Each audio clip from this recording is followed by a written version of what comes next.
Hello everyone. So let's start with today's video. आज के video में हम बात करेंगे some common obs and gynae instruments की which are commonly used and also commonly used है तो वाइवा और प्रैक्टिकल में भी बहुत बार पूछे जाते हैं। So first one is SIM speculum, जिसको डकबिल स्पेकुलम भी बोला जाता है। जैसे कि आप देख रहे हैं, it is a double blooded instrument, ठीक है। नॉन सेल्फ रिटेनिंग है और पोस्टीरियर वजाइनल वॉल रिट्रैक्ट करता है, इसीलिए उसको बोलते हैं double blooded non self retaining posterior vaginal wall retractor. Non self retaining इसका एक डिसएडवांटेज है। क्यों? क्योंकि किसी को तो भी ये कांस्टेंट होल्ड करके रखना पड़ेगा, ठीक है। वो खुद से उस जगह पे फिक्स नहीं रहेगा। और आपको ये जो ग्रू दिख रही है, it is use to for the drainage of secretions. जो भी सिक्रीशन है वो इस ग्रू की मदद से ड्रेन होंगे। बहुत कॉमन इंस्ट्रूमेंट है, लगभग सभी प्रोसीजर्स में यूज़ किया जाता है। सो सम कॉमन यूजेस देखते हैं।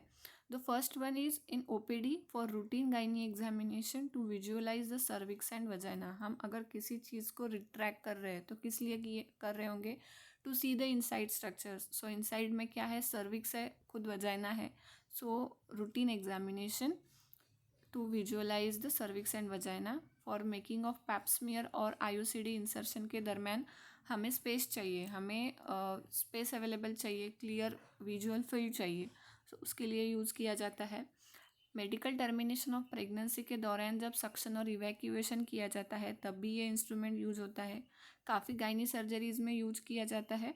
Along with to confirm the membrane rupture in pregnancy. Pregnancy के दौरान अगर मेम्ब्रेन रप्चर होती है, अमनियोटिक फ्लूइड लीक होता है, तो वो सच में है या नहीं, ये इस इंस्ट्रूमेंट से पता किया जाता है। सिंपल प्रोसीजर रहती है। हमें पोस्टीरियर वजाइनल वॉल रिट्रैक्ट करनी पड़ती है और वी आस्क पेशेंट टू कफ। अगर हमें बल्जिंग मेम्ब्रेन दिखाई दे रही है, जो मेम्ब्रेन है अगर वो बल्ज हो रही है, इसका मतलब मेम्ब्रेन इंटैक्ट है, रप्चर ऑफ मेम्ब्रेन नहीं है, ठीक है। सो वो कंफर्म करने के लिए भी इस इंस्ट्रूमेंट का यूज़ किया जाता है।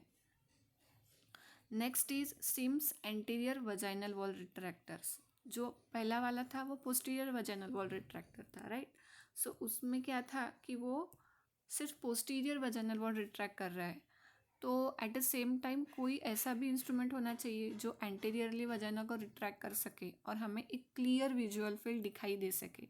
इसीलिए हम उसके साथ यूज़ करने वाला जो इंस्ट्रूमेंट रहता है उसको बोलते हैं Sims anterior vaginal wall retractor. उसका खुद यूज़ वही है, it is use with the Sims posterior vaginal wall retractor to visualise cervix and vagina.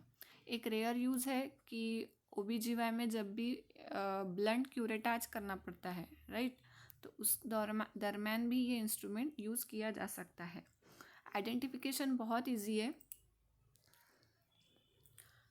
इसमें भी ये दो नॉब है और उसमें जो है ये सेरेशंस है, ठीक है। ये ऐसे ऐसे सेरेशंस है। ये सेरेशंस क्यों है? क्योंकि एंटीरियर वजाइनल वॉल की जो रुगोसिटीज़ रहती है उसमें फिक्स बैठे, इसीलिए ये सेरेशंस यहाँ पे रहती है। और हैंडल और इसके बीच का जो एंगल है वो जनरली 15 डिग्री रहता है, ठीक है। सो ये दो चीज़ें आपको पता होनी चाहिए।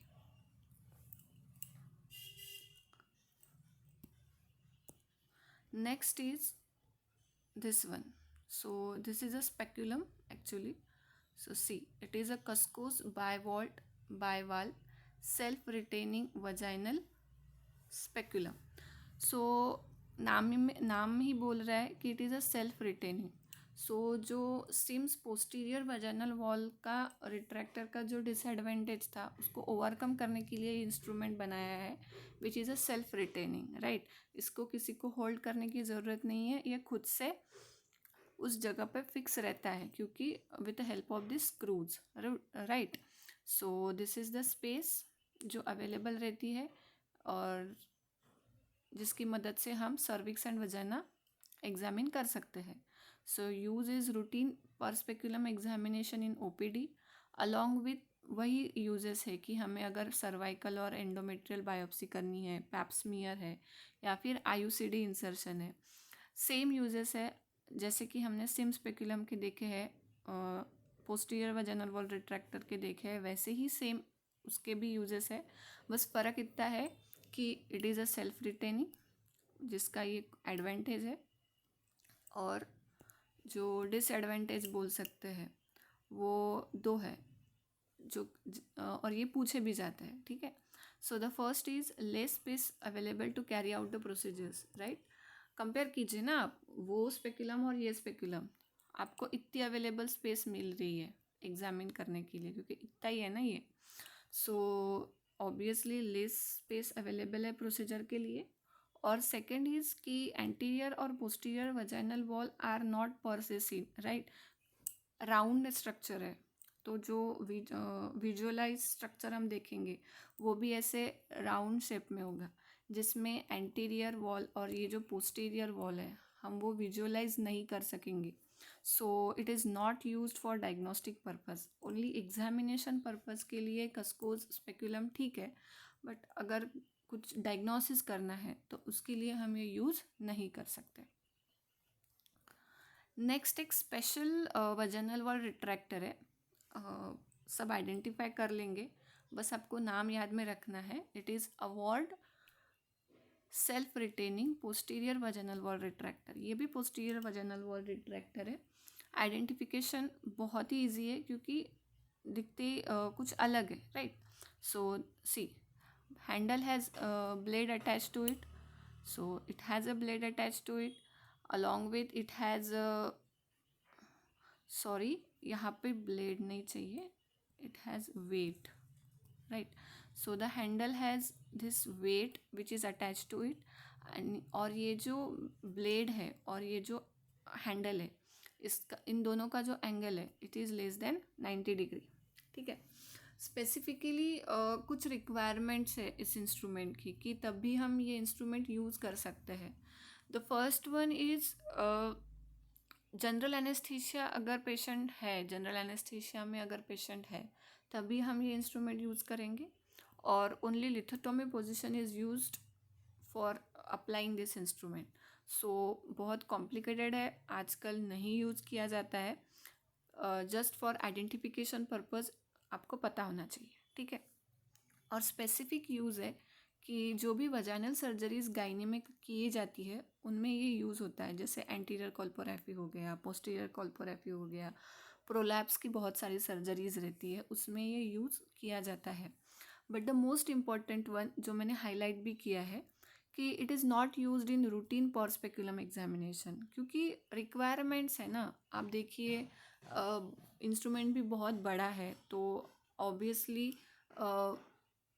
लैसरेशंस या फिर इंजुरीज होने के चांसेस भी बहुत है, मतलब इन शॉर्ट बोला जा सकता है तो ट्रॉमेटिक इंस्ट्रूमेंट बोला जा सकता है। So under general anaesthesia lithotomy position, so routine तो ये हो नहीं सकता, so it is not used in routine examination, only for surgical purposes, in some surgeries it is used. And the next one is vulsellum, बहुत easy है identification में, क्यों? क्योंकि इसको इसके जो टिप है, ब्लेड्स के जो टिप है वहाँ पे टूथ है, उसको रैचेट है, लॉक है, ठीक है। और सबसे इम्पॉर्टेंट आइडेंटिफिकेशन मार्क ये है कि जब भी आपको ऐसी खाली स्पेस दिखेंगी ना इसके बीच में जो मैं ये फिल कर रही हूँ, देखो ये खाली स्पेस दिख रही है, सो इट इज़ अ वल्सेलम, ठीक है। बेसिकली वल्सेलम का यूज्ड क्या है, कुछ भी स्ट्रक्चर अगर हमें होल्ड करना है ना OBGY में तो इसके लिए हम वल्सेलम यूज करते हैं, और वही लिखा है मैंने कि it is use to hold the lip of cervix in procedures like IUCD insertion, endometrial biopsy या फिर सर्वाइकल बायोप्सी, ठीक है। और हमें फाइब्रॉइड ग्रास्प करना है ड्यूरिंग मायोमेक्टोमी, या फिर हमें यूट्रस का फंडस ग्रास्प करना है ड्यूरिंग हिस्टेरेक्टोमी, हम वल्सेलम का यूज़ करते हैं। बस आपको एक डिसएडवांटेज याद में रखना है, that is it is not used in pregnancy. Reason बहुत ही सिंपल है, ब्लेड के टिप पे टूथ है जो कि ट्रॉमेटिक है, और प्रेगनेंसी के दरमियान जो सर्विक्स रहता है वो बहुत ही फ्लैशी होता है, ब्लड सप्लाई बहुत ज़्यादा रहता है उसको, तो अगर हम कुछ ऐसा यूज़ करेंगे तो ब्लीडिंग के चांसेस बढ़ जाते हैं, राइट। सो एक कॉन्ट्राइंडिकेशन है वल्सेलम का, it is not used in pregnancy, तो फिर अगर प्रेगनेंसी में यूज़ करना है तो क्या यूज़ करेंगे, आपको क्वेश्चन आ रहा होगा। तो उसमें हम अपनी जो सर्जरी में हमने देखा था स्पॉन्ज होल्डिंग फोर्सेप, रैम्पलिस टिश्यू होल्डिंग फोर्सेप रहती है, वो यूज़ करते हैं। So guys this is for today. Basic instruments थे, मैंने आपको बता दिए हैं। अगर आप एक बार देखेंगे, अच्छे से पढ़ लेंगे तो you are good to go. अगर आपको ये वीडियो पसंद आया है तो प्लीज़ अपने फ्रेंड्स के साथ शेयर कीजिए, चैनल को सब्सक्राइब कीजिए और stay tune for some other videos also. Thank you so much.